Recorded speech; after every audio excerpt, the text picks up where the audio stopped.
Will the future of horror movies all be AI? Let's take a look.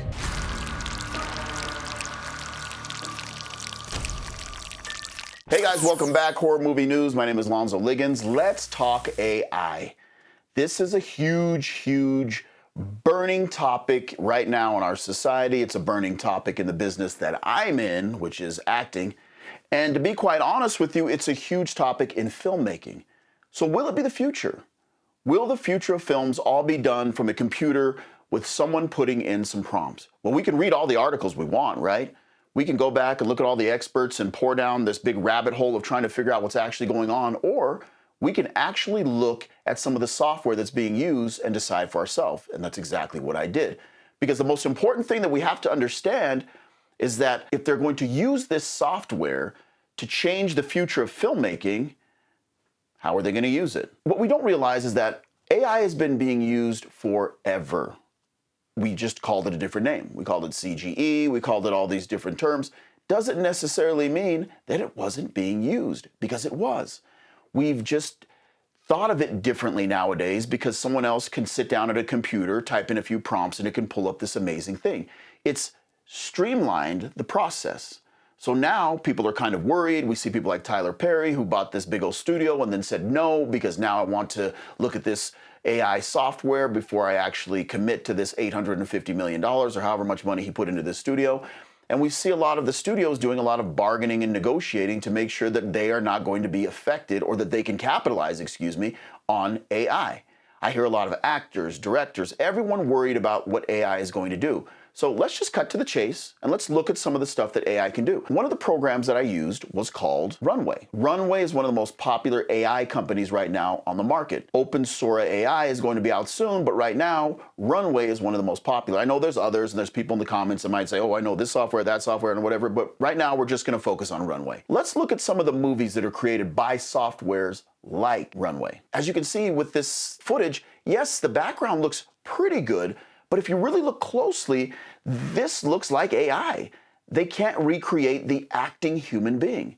They can't recreate it. And how many prompts did it take them to just get to that place? I can tell you from using the software myself, it takes multiple prompts just to get one single thing that you like. So this looks okay, but I wouldn't say it's something that I would sit down and watch, and I would immediately be turned off because it almost looks like a cartoon. Let's move on to the next movie. This looks great. The background looks incredible. There's a lot of great detail that's coming out in this, but once again, nobody's talking. Keep looking at the footage. Nobody's actually talking.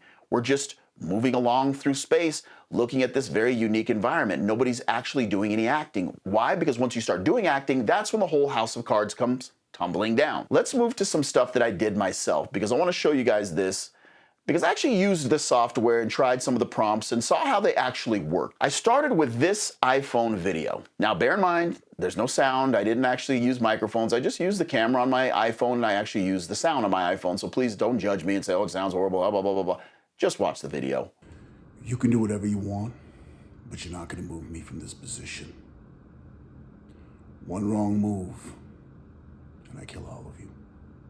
Basic, right? So let's move to what I actually created just with that. This is within Runway with a couple of prompts. First, this is a claymation type video. You can do whatever you want, but you're not gonna move me from this position. One wrong move, and I kill all of you. Now it's kind of like a puppetry type video. You can do whatever you want, but you're not gonna move me from this position. One wrong move, and I kill all of you. But now let's look at something that's a little bit more detailed, that we can actually see where this could be used as a tool with filmmakers. Now, if you look, I put in a prompt that I'm in a dark house, this in a kind of creepy place, IMAX horror type situation. Here's what came from that. You can do whatever you want, but you're not gonna move me from this position.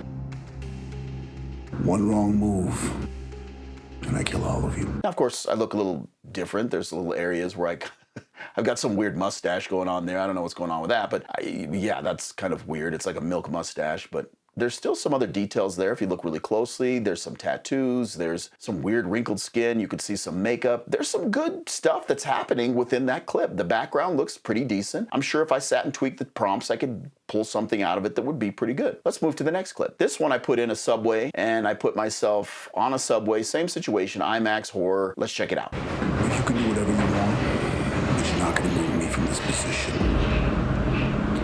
One wrong move, and I kill all of you. Once again, kind of weird. They changed my skin. I look like Vin Diesel or white, or I don't know. I look better looking, at least. That's a good thing. But if you look at it, okay, the background doesn't look that crisp. There's something weird in the background. Doesn't quite look like a subway. They do have the flashing lights, but it's not quite right. Now, could I get that right with some tweaking? Yes. But here's the key that makes AI work. If you blend AI with actual acting, you might have something. This could actually be used as a tool to help out filmmakers. All you have to really do is get a decent microphone. I just showed you I could do it on my iPhone. Any camera would work. So if you have a decent microphone, you could actually make some videos of yourself using most any location, probably in your house, and you could switch locations. The downside to this software is it only creates in increments of 10 seconds. So you have to shoot in 10-second increments. Outside of that, it's not going to work. And you can't necessarily get it to completely repeat the exact same thing that it did in the prompt before. So you're working with something that might be a little bit more difficult than you think. This is where this software starts to have its flaws. This is where this software starts to be kind of a nuisance. You're using multiple different prompts to get one type of shot.